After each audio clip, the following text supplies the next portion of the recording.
ইবনে আব্বাস রাদিয়াল্লাহু তাআলা আনহু বলেন যে যখন আল্লাযীনা ইয়ারমুনাল মুহসানাতি সুম্মা লাম ইয়াতু বিআরবা'তি শুহাদা ফাজলিদুহুম 80 জালদাতান ওয়া লা তাকবালু লাহুম শাহাদাতান আবাদা ওয়া উলাইকা হুমুল ফাসিকুন পর্যন্ত আয়াতটি অবতীর্ণ হয়। তখন আনসারগণের নেতা সাদ ইবনে উবাদা রাদিয়াল্লাহু তাআলা আনহু বলেন, ইয়া রাসূলুল্লাহ, ইয়া হাবিবাল্লাহ, হুজুর এই আয়াতটি এভাবেই অবতীর্ণ হয়েছে। রাসূলুল্লাহ সাল্লাল্লাহু আলাইহি ওয়াসাল্লাম উত্তরে বলেন, হে আনসারের দল, তোমাদের নেতা যা বলছে তা কি তোমরা শুনতে পাওনি? জবাবে তারা বলেন, ইয়া রাসূলুল্লাহ, ইয়া হাবিবাল্লাহ, হুজুর আপনি তাকে ক্ষমা করে দিন। এটা শুধু তার অত্যাধিক অহংকারের কারণ ছিল, এটা শুধু তার অত্যাধিক অভিমানের কারণ ছিল, এটা শুধু তার অত্যাধিক গৌরবের কারণ ছিল, এছাড়া আর কিছুই নয়। তার অত্যাধিক অভিমানের কারণে তাকে কেউ কন্যা সন্তান দিতে সাহস করেনি। তখন সাদ ইবনে উবাদা রাদিয়াল্লাহু তাআলা আনহু বললেন, ইয়া রাসূলুল্লাহ, ইয়া হাবিবাল্লাহ, হুজুর আমার বিশ্বাস তো আছে যে এটা আল্লাহ হতে প্রেরিত সত্য, কিন্তু আমি অবাক হচ্ছি, আমি যদি আমার স্ত্রীর পাশে কোনো পর পুরুষকে শুয়ে থাকতে দেখতে পাই তবুও কি তাকে কিছুই বলতে পারবো না। আল্লাহর নবী সাল্লাল্লাহু আলাইহি ওয়াসাল্লামের সামনে যখন এই কথোপকথন হচ্ছিল, তাদের এই আলাপ আলোচনায় কিছুটা সময় অতিবাহিত হয়েছে। এমন সময় সেখানে হিলাল ইবনে উমাইয়া রাদিয়াল্লাহু তাআলা আনহু আগমন করেন। তিনি ছিলেন তাদের তিনজনের একজন, যাদের তাওবা আল্লাহর দরবারে কবুল হয়েছিল। জোরে বলি সুবহানাল্লাহ। তাবুকের যুদ্ধের সময় যারা অভিযানে অংশগ্রহণ করতে ব্যর্থ হয়েছিলেন, কিন্তু পরবর্তীতে নিজেদের ভুল বুঝতে পেরে আল্লাহর কাছে তওবা করেছিলেন, তারা ছিলেন তিনজন। একজন হলেন হিলাল ইবনে উমাইয়া, দ্বিতীয় জন ছিলেন মুরারা ইবনে রুবাই, তৃতীয় জন ছিলেন কাব ইবনে মালিক রাদিয়াল্লাহু তাআলা আনহু। আল্লাহ তাআলা তাদের তওবা কবুল করেছিলেন। হিলাল ইবনে উমাইয়া রাদিয়াল্লাহু তাআলা আনহু ইসার সময় মাঠ থেকে বাড়ি ফিরে আসেন। বাড়ি ফিরে এসে তিনি তার স্ত্রীর পাশে একজন পরপুরুষকে শুয়ে থাকতে দেখতে পান। তিনি তাকে সচক্ষে দেখেন এবং নিজের কানে তার কথা শুনতে পান। পরের দিন সকাল পর্যন্ত কিছু বললেন না। সকাল হলে তিনি বিশ্ব নবী মুহাম্মাদুর রাসূলুল্লাহ সাল্লাল্লাহু আলাইহি ওয়াসাল্লামের কাছে হাজির হন। অতঃপর বলেন, ইয়া রাসূলুল্লাহ, ইয়া হাবিবাল্লাহ, হুজুর আমি ঈশার সময় মাঠ থেকে বাড়ি ফিরে এসে আমার স্ত্রীর পাশে একজন পরপুরুষকে শুয়ে থাকতে দেখতে পাই। আমি তাকে সচক্ষে দেখি এবং নিজের কানে তাদের কথা শুনতে পাই। আল্লাহর নবী সাল্লাল্লাহু আলাইহি ওয়াসাল্লামের কাছে এটা খুবই খারাপ বোধ হয়। বিশ্ব নবীজি তার স্বভাবের ওপর কঠিন থেকে ওঠে। দয়ার নবী বিশ্ব নবী মুহাম্মাদুর রাসূলুল্লাহ সাল্লাল্লাহু আলাইহি ওয়াসাল্লাম তার উপর রাগান্বিত হয়ে যান। সাহাবীগণ একত্রিত হন এবং বলতে শুরু করেন, আমরা তো সাদ ইবনে উবাদা রাদিয়াল্লাহু তাআলা আনহুর উক্তির কারণেই বিপদে জড়িয়ে পড়েছি। আর এমত অবস্থায় রাসূলুল্লাহ সাল্লাল্লাহু আলাইহি ওয়াসাল্লামকে হয়তো অপবাদের হদ লাগাবেন অথবা বিশ্ব নবীজি তার সাক্ষীকে অগ্রাহ্য করবেন। আল্লাহর নবী মুহাম্মাদুর রাসূলুল্লাহ সাল্লাল্লাহু আলাইহি ওয়াসাল্লামের কথা শুনে হিলাল ইবনে উমাইয়া রাদিয়াল্লাহু তাআলা আনহু বলেন, আল্লাহর কসম আমি সম্পূর্ণ রূপে সত্যবাদী। আমি আল্লাহর নিকট আশা করি যে তিনি আমার একটি মুক্তির উপায় বের করে দিবেন। আমার একটি মুক্তির উপায় বের করে দিবেন। কে বলছেন? হিলাল ইবনে উমাইয়া রাদিয়াল্লাহু তাআলা। অতঃপর তিনি বিশ্ব নবী মুহাম্মদুর রাসূলুল্লাহ সাল্লাল্লাহু আলাইহি ওয়াসাল্লামের কাছে যান। অতঃপর বলেন, ইয়া রাসূলুল্লাহ, ইয়া হাবিবাল্লাহ, হুজুর আমি আপনাকে দেখছি, আমার কথা আপনার স্বভাব বিরুদ্ধ হয়েছে। হিলাল ইবনে উমাইয়া রাদিয়াল্লাহু তাআলা আনহু বললেন, আল্লাহর কসম করে বলছি আমি সত্যবাদী, আল্লাহ তাআলা এটা ভালোভাবেই জানেন। অতঃপর তিনি চারজন সাক্ষী উপস্থিত করতে ব্যর্থ হয়েছিলেন বলে আল্লাহর নবী,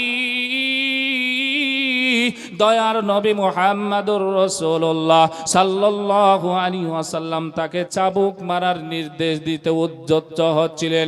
এমন সময় বিশ্ব নবীজির ওপর কোরআনের আয়াত নাজিল হতে শুরু করে। আল্লাহর নবীর সাহাবারা মুখের দিকে তাকিয়ে বুঝতে পারলেন যে নবীজির ওপর কোরআনের আয়াত নাজিল হচ্ছে।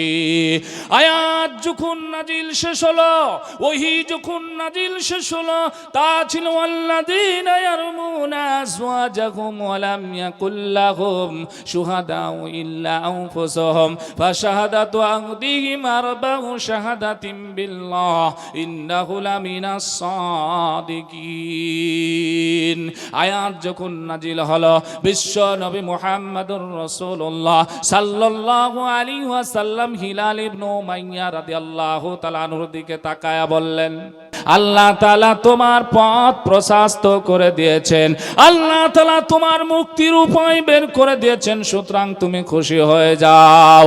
হিলাল ইবনে উমাইয়া রাদিয়াল্লাহু তাআলা আনহু বললেন, ইয়া রাসূলুল্লাহ, ইয়া হাবিবাল্লাহ, হুজুর আমি আল্লাহর নিকটে এটাই আশা করেছিলাম যে তিনি আমার একটি মুক্তির উপায় বের করে দিবেন। কত বিশ্বাস ছিল আল্লাহর নবী সাল্লাল্লাহু আলাইহি ওয়াসাল্লাম। অতঃপর তার স্ত্রী অর্থাৎ হিলাল ইবনে উমাইয়া রাদিয়াল্লাহু তাআলা আনহুর স্ত্রীকে ডেকে নেন এবং উভয়ের সামনে লিয়ানের আয়াত পাঠ করে শুনিয়ে দেন। আল্লাহর নবী সাল্লাল্লাহু আলাইহি ওয়াসাল্লাম বললেন, আখিরাতের শাস্তি দুনিয়ার তুলনায় অনেক কঠিন। তখন হিলাল ইবনে উমাইয়া রাদিয়াল্লাহু তাআলা আনহু বলতে লাগলেন, ইয়া রাসূলুল্লাহ, ইয়া হাবিবাল্লাহ, হুজুর আমি সম্পূর্ণ রূপে সত্যবাদী। তখন তার স্ত্রী বলতে লাগলেন, আমার স্বামী মিথ্যা কথা বলছেন। আল্লাহর নবী বললেন, আচ্ছা ঠিক আছে, তাহলে তোমরা লিয়ান করো। আল্লাহর নবী বললেন, তুমি 4 বার এভাবে শপথ করো এবং 5ম বারে এরূপ বলো। হিলাল ইবনে উমাইয়া রাদিয়াল্লাহু তাআলা আনহু তিনি যখন 4 বার শপথ করে ফেলেন, 5ম বারের পালা আছে। আল্লাহর নবী বললেন, হিলাল আল্লাহকে ভয় করো। হিলাল ইবনে উমাইয়া রাদিয়াল্লাহু তাআলা আনহুকে বললেন, তোমার মুখ দিয়ে যখন 5ম বারে এই রূপ কথা বের হবে, তখন তোমার উপর আল্লাহর শাস্তি ওয়াজিব হয়ে যাবে। হিলাল ইবনে উমাইয়া আল্লাহর নবীকে বললেন, ইয়া রাসূলুল্লাহ, ইয়া হাবিবাল্লাহ, হুজুর আমার সত্যবাদিতার কারণে যেমন মহান আল্লাহ তাআলা আমাকে দুনিয়ার শাস্তি হতে বাঁচিয়েছেন, অনুরূপভাবে আমাকে আখিরাতের শাস্তি হতে তিনি আমাকে রক্ষা করবেন। জোরে বলি সুবহানাল্লাহ। তিনি 5ম বারের কথাটা বের করে ফেললেন। এরপর তার স্ত্রী কামরা হলো, তুমি 4 বার আল্লাহর নামে শপথ করে বলো যে তোমার স্বামী মিথ্যাবাদী। সে যখন 4 বার শপথ করে ফেলে, 5ম বারের পালা আছে। বিশ্ব নবী তাকে 5ম বারের বাক্যটি উচ্চারণ করা হতে বিরত রাখলি। অনুরূপভাবে হিলাল ইবনে উমাইয়া রাদিয়াল্লাহু তাআলা আনহুকে যেমন ভাবে নবীজি বুঝিয়েছিলেন, অনুরূপভাবে তার স্ত্রীকেও বোঝাতে লাগলেন। ফলে তার অবস্থা কিছুটা পরিবর্তন হলো এবং 5ম বারের বাক্যটি উচ্চারণ করা হতে জবানকে সামনে নিল। এমন কি মনে হলো সে তার অপরাধ স্বীকার করেই ফেলবে, কিন্তু সে মনে মনে চিন্তা করলো, আমি আমার কমকে চিরদিনের জন্য অপমানিত করতে পারি না। তাই সে 5ম বারের বাক্যটি শেষে বলেই ফেলল, আল্লাহর নবী ফায়সালা করে দিলেন, এর স্বামী স্ত্রীর বিচ্ছেদ ঘটিয়ে দিলেন।